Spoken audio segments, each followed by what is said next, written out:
तो देखिए रितेश पांडे और पावर स्टार पवन सिंह के साथ एक मूवी आ रहा है बहुत जल्द, बहुत भयानक जो है मूवी। रितेश पांडे और पावर स्टार पवन सिंह मिलकर एक मूवी बनाए हैं। एक गांव का नाम है, उसी गांव के ऊपर पावर स्टार पवन सिंह गए थे उस मतलब स्टेज पर कि उसी गांव पर हम फिल्म बनाएंगे। और भाई साहब पावर स्टार पवन सिंह कर दिए और उस फिल्म में लिए हैं रितेश पांडे और पावर स्टार पवन सिंह का फिल्म।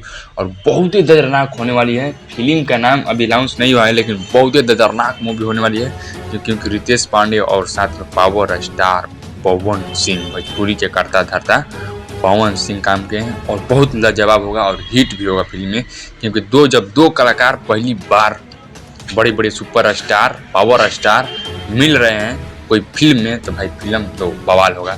मिले थे मतलब छोटी मतलब छोट थे मतलब पद में, उनको कोई नहीं जानता था, कम ऑडियंस थे तब मिले थे। पावर स्टार पवन सिंह के साथ लाल यादव नहीं रहुआ मतलब पूरे लोग मिले थे लेकिन फिल्म नहीं हिट हुआ। लेकिन अब मिल रहे हैं पावर स्टार पवन सिंह और रितेश पांडे। भाई साहब चलिए मिलते हैं कुछ अपडेट लेकर।